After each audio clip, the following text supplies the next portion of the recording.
ഭഗവാൻ ശ്രീരാമൻ ചൈത്രമാസത്തിലെ ശുക്ലപക്ഷ നവമി ദിവസം ഉച്ച സമയത്ത് ജനിച്ചു എന്നാണ് വിശ്വാസം. അതിനാൽ തന്നെ ഈ ദിവസം ശ്രീരാമനവമിയായി ആഘോഷിക്കുന്നു. അയോധ്യയിലെ രാജാവായ ദശരഥന് 3 ഭാര്യമാരുണ്ടായിരുന്നു.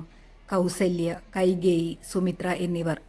ദശരഥന് മക്കളില്ലാതെ ദുഃഖം അനുഭവപ്പെടുകയും മഹർഷി വസിഷ്ഠന്റെ ഉപദേശപ്രകാരം പുത്രകാമേഷ്ടി യാഗം നടത്തുകയും ചെയ്തു.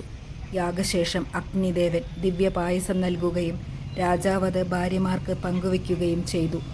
ഇതിൻ്റെ ഫലമായി കൗസല്യയ്ക്കു ശ്രീരാമൻ, കൈകേയിക്കു ഭരതൻ, സുമിത്രയ്ക്ക് ലക്ഷ്മണനും ശത്രുഘ്നനും ജനിച്ചു.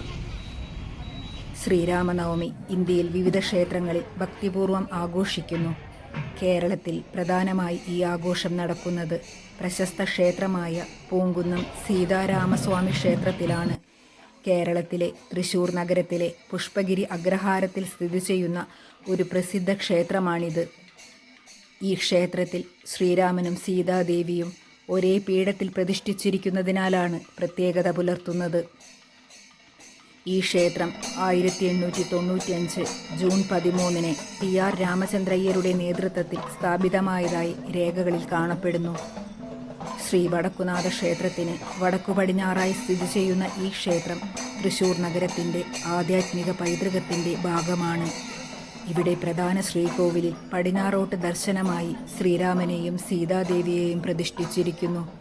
കൂടാതെ ഹനുമാൻ, ലക്ഷ്മണൻ, ഗണപതി, പാർവതി, ശിവൻ, സുബ്രഹ്മണ്യൻ എന്നിവരുടെ പ്രതിഷ്ഠകളും ക്ഷേത്രത്തിലുണ്ട്. കേരളത്തിലെ ക്ഷേത്രവാസ്തുവിദ്യയിൽ അപൂർവമായി കാണപ്പെടുന്ന ഗജപൃഷ്ഠ ശിഖിരമാണ് ശ്രീകോവിലിനുള്ളത്.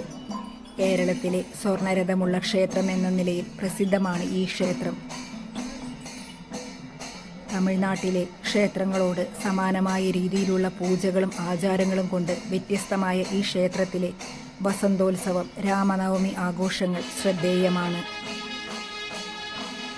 ശ്രീരാമനവമി ദിവസം ക്ഷേത്രത്തിൽ മഹാഗണപതി ഹോമം, അഷ്ടദ്രവ്യ മഹാഭിഷേകം, സീതാരാമ ക്ഷേത്രത്തിലെ മൂർത്തികൾക്ക് പ്രത്യേക അർച്ചനകൾ എന്നിവ നടത്തപ്പെടും. ശ്രീരാമനും സീതാദേവിയും തമ്മിലുള്ള ദിവ്യ കല്യാണം ആചാരപരമായി നടത്തുന്നതും ഈ ക്ഷേത്രത്തിൻ്റെ പ്രത്യേകതയാണ്. ക്ഷേത്രത്തിന് മുന്നിൽ ദക്ഷിണേന്ത്യയിലെ ഏറ്റവും വലിയ ഏകശിലാ ഹനുമാൻ പ്രതിമ സ്ഥാപിച്ചിരിക്കുന്നു.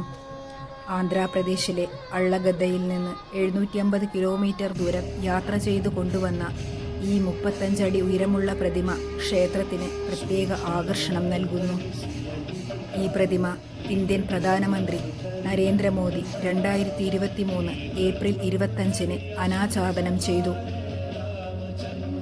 നന്മ എന്തായാലും വിജയിക്കും, ദുഷ്ടതയ്ക്കെതിരെ ധർമ്മം നിലനിൽക്കും എന്നാണ് ശ്രീരാമനവമി നമ്മെ ഓർമ്മിപ്പിക്കുന്നത്.